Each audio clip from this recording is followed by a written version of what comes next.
Hi everybody, today we're working on a 2003 Mini Cooper S. This car needs a new clutch. The pedal travel is normal, but this car has all of the regular symptoms of a bad clutch. The pedal is stiff, and there's clutch slippage, especially when in higher gears at around 4,000 RPM. The owners decided to go with a competition clutch kit. This is a Stage 2 Steelback Brass Plus kit. We're going to also be replacing the rear main seal, because this usually starts to leak at about 100,000 miles or so. And we're putting in Redline MTL. I like this stuff. It seems to make the transmission shift a little more smoothly than the standard MTF 94. You can also use AMSoil, which seems to be more readily available, but MTL is good stuff. The only problem for the Redline MTL is it seems to be a little harder to find it locally, but you can get it on Amazon for pretty much the same price. I'll put a link in the description where you can get this on Amazon. First, we'll get the car up on jack stands. You want to get the front of the car up as high as it'll go to make it easy to get the transmission out. And in the back of the car, we'll lower the jack stand by a couple of notches so that it goes at a bit of an angle. Alright, next we disconnect the battery. And when you do this, remember that the boot latch is electrically actuated, so don't close the boot. If you do close the boot by accident, the emergency release latch is underneath the back seat. Alright, so now we'll start taking it apart. And the first thing we do is remove the front bumper. There's a couple of Torx T25s on the top here. Under here there's a couple of 8mm bolts pointed upside down. Then along the bottom there's three 10mm bolts.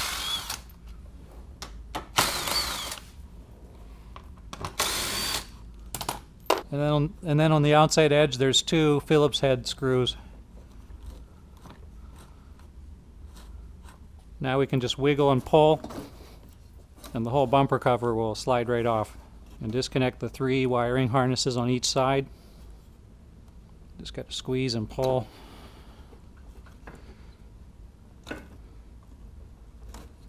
On the left side there's an ambient air sensor as well.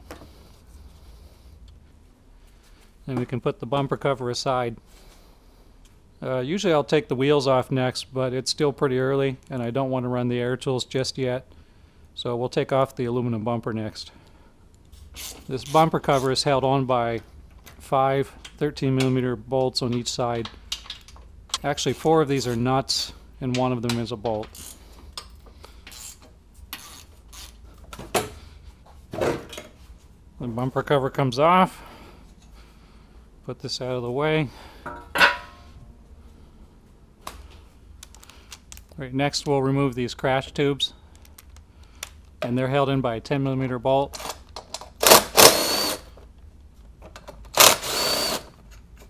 And then underneath there's two 16mm bolts. And we tap the crash tubes out. Next we'll remove the power steering fan.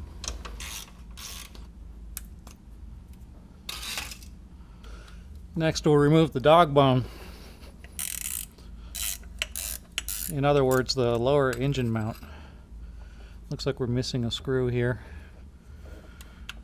We can also see that this engine has been leaking from the rear main seal, although it looks like the crank position sensor seal is not leaking. Usually it is, and now would be a perfect time to replace that.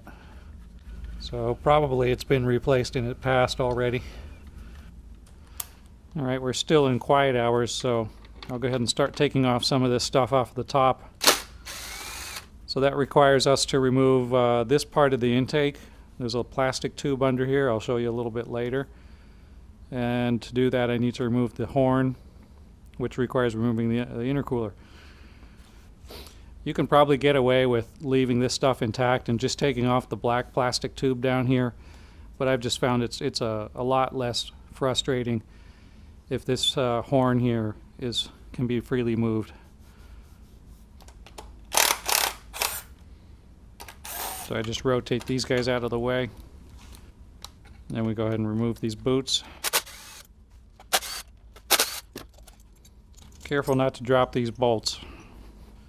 Then we just push and then slide out. And we'll disconnect some stuff here. We're going to have to get this airbox out of here.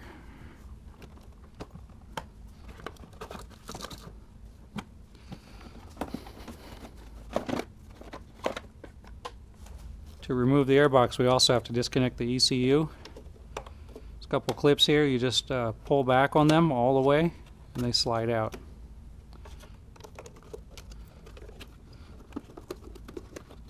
And the airbox is just held in by a 10mm bolt right in the front here. And then you should be able to just separate the snorkel and wiggle the box on out.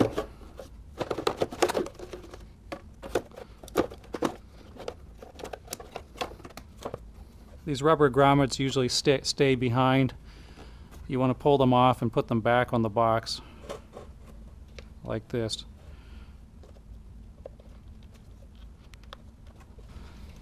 We'll disconnect the fan here.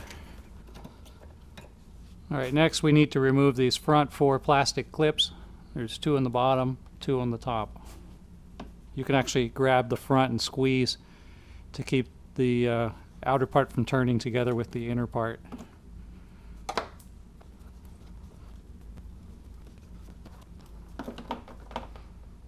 It looks like we got one that's stripped out here. Let me show you a trick I use. What I'll do is heat up the tip of a screwdriver and then I'll press it into the plastic. I'll just heat this up nice and hot and press it in there and melt some new teeth.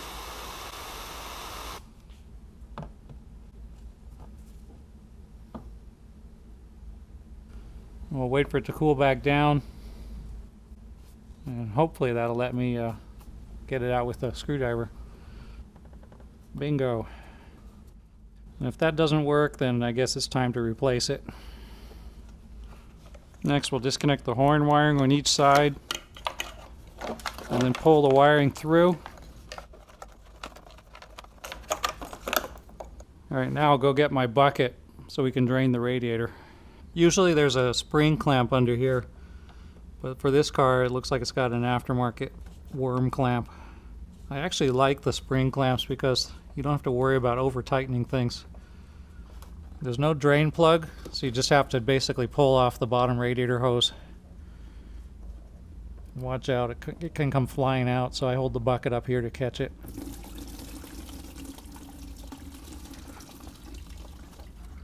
I forgot to take off the cap. There we go.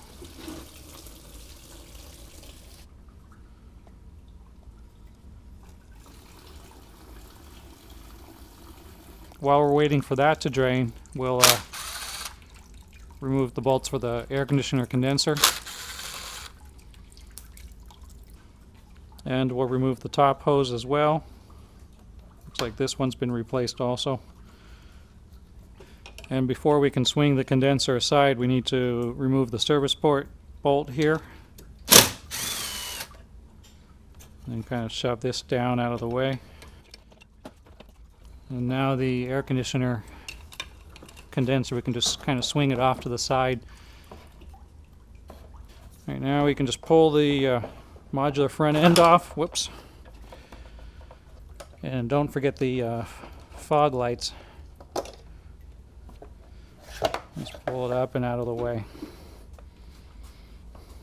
The radiator still has a fair amount of coolant in it, so don't tilt it. This thing will keep dripping for a while, so leave the bucket under there. Okay, now you can see a little bit better. The reason we need to work on the intake here is because there's a couple of bolts that are hidden by the intake path. There's one right back here, and there's another one up under all this stuff, and it's just really hard to get to it without getting this intake out of the way. There's also a octopus type wiring harness that sits right on top of the bell housing, and this is interfering with our ability to get to some of these bolts as well. Usually I go ahead and remove this wiring and I remove the intake. But I'm going to try to do it without taking the intake manifold bits off and see how far I can go. try to prove whether or not we can get the transmission out of here without disassembling the intake. So I'll put this hose up out of the way here. That'll stop it from dripping. And get the bucket out. Okay, to get the transmission out, we're going to have to remove the subframe. And to do that, we're going to have to disconnect a few things. To get the subframe out first, we need to take the steering tie rod ends off. We also need to remove the lower ball joint here. There's two 13mm bolts holding it in place, and we'll pull this down. And then underneath, there's 5 bolts on each side holding the subframe in. 3 in the back, 1 right here, and then 1 more up front right about here. Oh, and also you need to remove the sway bar end links. But before doing that, we need to disconnect the steering linkage, which is back here. And it's probably easier to get to it from underneath. And also the power steering reservoir. We'll pull this out together with the subframe. So we'll bend this heat shield up out of the way.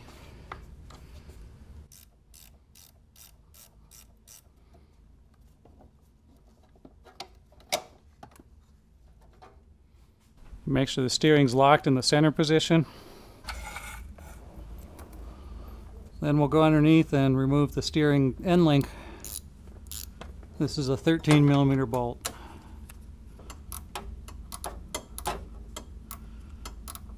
It's not the easiest bolt. You just got to be patient. It's held on with a nylon. It's a nylon nut. And you don't have a lot of room here for your wrench. The steering tie rod ends are held in by a 15mm bolt.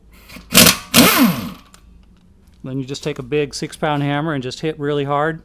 A couple of hits and it should fall right out. The lower ball joint is held in by a couple of 13mm bolts.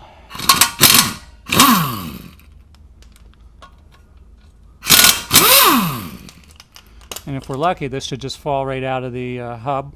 If not, I might need to switch tactics and separate it here from the bottom bolt. Alright, it looks like we lucked out. This one just separated real easy.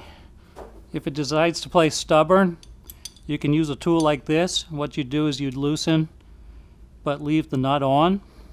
And then you'd stick the tool in here like this, push it in, and then as you tighten this bolt down, it forces the ball joint out of the control arm. About 10 or 20% of the time it'll be seized up in here, and you'll have to loosen the bottom nut to get it out. There's a clip here holding the wheel speed sensor onto the subframe as well, so we need to disconnect that or remove it. Now we'll loosen the sway bar end links. It's a 16mm nut, and then there's a couple of flat spots that will take a 17mm wrench. So now the hub and the shock are totally free, and this will allow me to pull the axles out of the transmission without removing this nut here. And I think this is just a lot easier than trying to pull the axles completely. Next, if your car has xenon headlights, you need to remove the headlight leveling sensor. So that should be everything we need to start getting the subframe out of here. So I'll bring out my handy transmission jack. You can also use your regular floor jack, of course. I just like this one because it's more maneuverable. You can buy this at Harbor Freight. So I'm just going to double check. I've disconnected the dog bone, the sway bar end links. I've removed the wheel speed sensor from the clip here. We've disconnected the power steering reservoir, and we removed the outer ball joints and the steering tie rod ends. And we disconnected the steering linkage. That should be enough to get the subframe out. We'll have to lower it slowly because there's a couple of wires still connected to the power steering pump. And there's also probably a clip that connects the O2 sensor wire to the power steering reservoir hose. So we want to put our jack so that it's centered underneath this round hole at the middle of the subframe.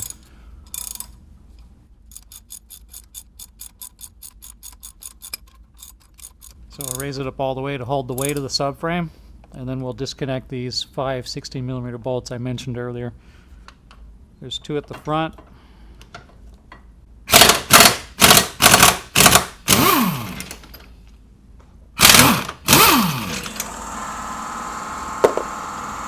Then there's two bolts that connect to the control arm bushing brackets.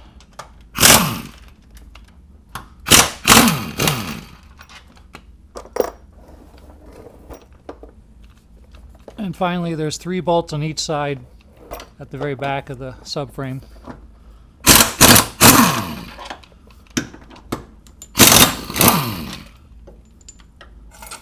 Alright, that's all the bolts. Now we can start slowly lowering the subframe. You want to watch to make sure there's nothing hanging up anywhere. And we want to stop right about here and disconnect the power steering pump wires. There's one for the actuator wire, and then there's another one for the actual power supply itself, and you just kind of pull hard backwards and it comes right out. And these are clipped on here, so you want to remove the clips so that it's free from the pump in the subframe. You might want to keep lowering it. I don't know if you can see this. There's the O2 sensor wire attached to one of the hoses here, so we'll pull that off just like that.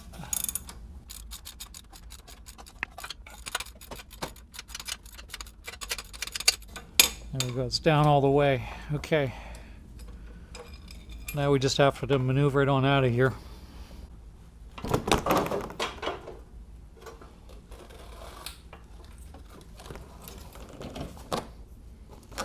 It's easy if you pull it out this direction. There's a gap here that lets you get the reservoir out more easily. And I try to stick a block of wood or something in here to hold this upright. If the reservoir falls over, it'll leak fluid. And if you need to do any suspension work, now would be a great time, obviously. The control arm brackets are right here, easy to get to, and you've got your inner and outer ball joints as well. Super easy to replace. Alright, now we can turn back to the car itself. I think next I'll disconnect the shift linkage here. And there's no special tool for this. You might need to improvise. Basically they're little tiny ball joints and you just want to pop them off. But you want to be real careful that you don't separate the inner part from the outer part. It's held in by rubber bushing. So I find these bent needle nose pliers work really good. You want to make sure you're prying on the inside part. There it goes. It's a little hard to see, but next we need to move this part up and out of the bracket here. So there's a clip that you need to kind of push up. And under here you need to force this in the upward direction. Sometimes you need to use like 3 different screwdrivers to bend the clip and push up at the same time. Okay, that's disconnected. And before I forget, I'll go back underneath and disconnect the backup sensor, which is just right here. And then we'll also drain the gear oil. It's an 8mm hex.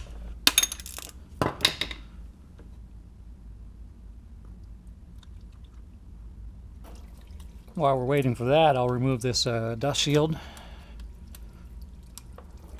A couple of 10mm bolts. Looks like this car had a pretty bad rear main seal leak. It's dripping just from removing this dust shield. All right, we don't want this dripping forever, so I'll put the plug back in.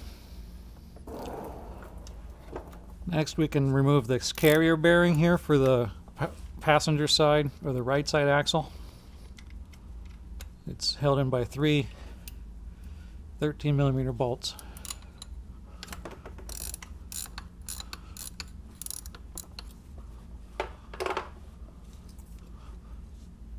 Once we've done that, we can just pull and this axle will just come out super easy. And then we just rotate the whole thing out of the way and then tie it up with a bungee cord. The left side axle is a little more stubborn. We're going to have to use a pry bar. And we'll do the same thing, turn it up and bungee cord it up out of the way. Alright, we're starting to get some good access here.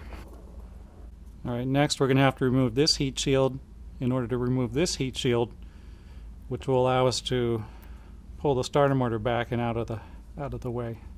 So we got to go back up to the top again. The top heat shield has a couple of 13mm bolts. And the reason we have to remove this one is because there's a 10mm bolt underneath, and the easiest way to get to that one is from the top. Alright, that lets us take this heat shield off, which gives us access to the starter motor. There's two bolts, one on the top that you can't see, and then another one down on the bottom here. And these are 15mm bolts. All of the bell housing bolts are 15mm.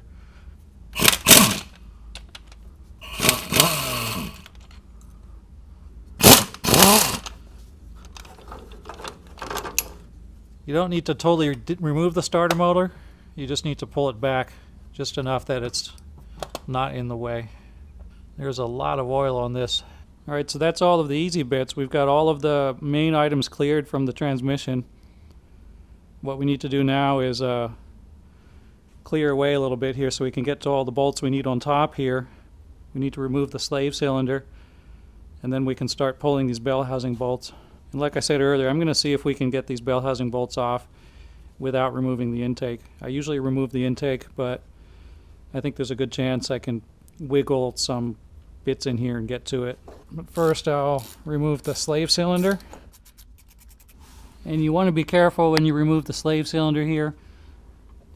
Try not to make it go at a funny angle, or you could damage the boot.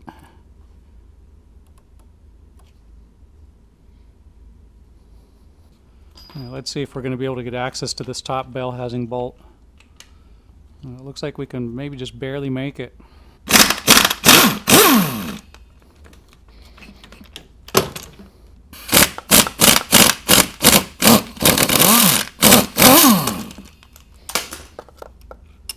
So it looks like I'm probably going to be able to do this without taking apart the intake. Let's cross our fingers. The toughest bolt to get to is the one right here.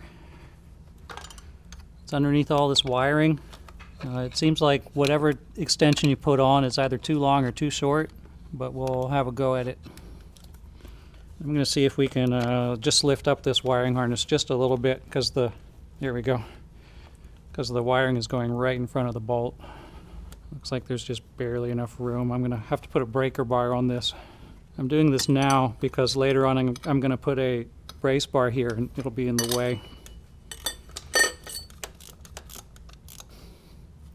Looks like these wires are just rubbing against the bolt the whole way out.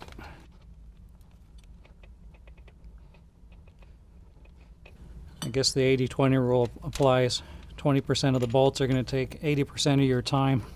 There's another bolt under here. You can't even see it. Well, maybe you can barely see it. It's underneath the radiator hose. And it's also underneath this wiring harness. And I'm wondering if I put an extension through underneath all this stuff, if it'll reach without having to completely disassemble everything to get to it. Looks like I need to remove this one first because the wires are so tight. It won't move at all. Yeah, it looks like that might give us enough clearance. Let's see. I think I'm going to have to remove this radiator hose. Okay, will that give us enough clearance? Let's see. I think with the wobble extension we can probably make it. There we go, just barely.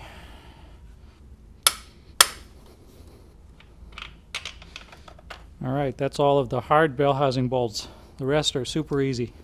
Next I'll bring over and support the engine, but before doing that I need to put a bracket on here because this car doesn't come with any brackets on its own. There's a hole here where you can put in a 13mm bolt, and that's where we're going to put the bracket. I made up a piece of metal here. It's bent to clear the valve cover. And make sure you get a lot of threads on here so that you don't strip the aluminum for the cylinder head. And I'm going to hold the engine from the top using this fancy strut support brace. Obviously you could just also support underneath with a floor jack. I prefer this method because it leaves it open underneath and it's more secure to be hanging the engine from the top rather than from the bottom, where it might want to roll over on us. This helps to keep it stable. And I'll put a link where you can buy this in the description of the video. I basically want to get all the weight off of this transmission mount so I can remove all this stuff. And then we'll lower everything just a little bit, and then we can pull the transmission off. Now we should be able to pull this bolt.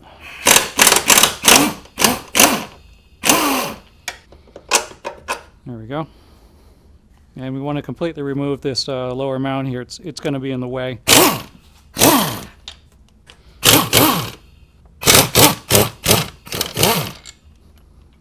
And now we want to lower it. Looks like because the intake manifold's in the way, I'm going to have to remove this top mount.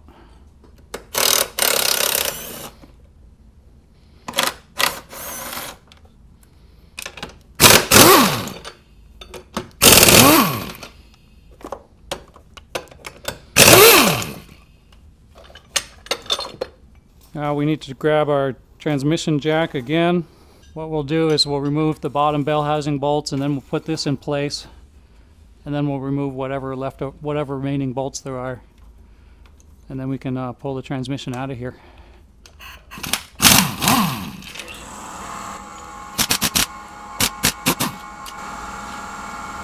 So this should be the last transmission bolt right here, the last bell housing bolt.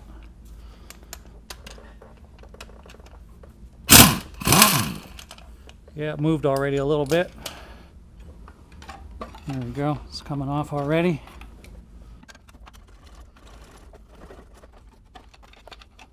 Well, I've been prying here for about 10 minutes and it's not coming off. I'm wondering if there's pressure plate or clutch disc damage. Because normally this should slide right off, and it feels like it's springing back on me. So we're gonna have to keep working on this. Yeah, I figured out what's preventing it from falling down. It looks like we are going to have to remove the intake. At the very least, we're going to have to remove the throttle body because there's a bracket in the way, so I'll do that. It's held in by 4 10mm bolts.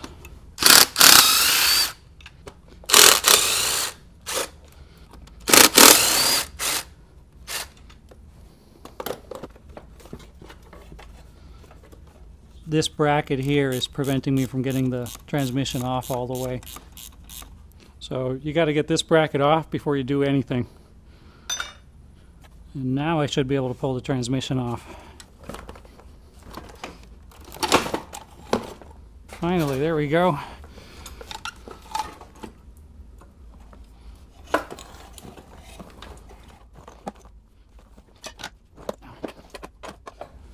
And here's the problem. Looks like we had a major rear main seal leak, which got oil all over the transmission. I don't think I've ever seen one this bad. Looks like a complete failure of the rear main seal. Alright, so I've got the bell housing cleaned up mostly. That's all for part 1. In part 2, we'll come back and we'll remove the clutch and the pressure plate, replace the rear main seal, and start putting everything back together. Be sure to subscribe to be notified of new videos. Click like if you like this video, and share with your friends. Thanks and bye-bye.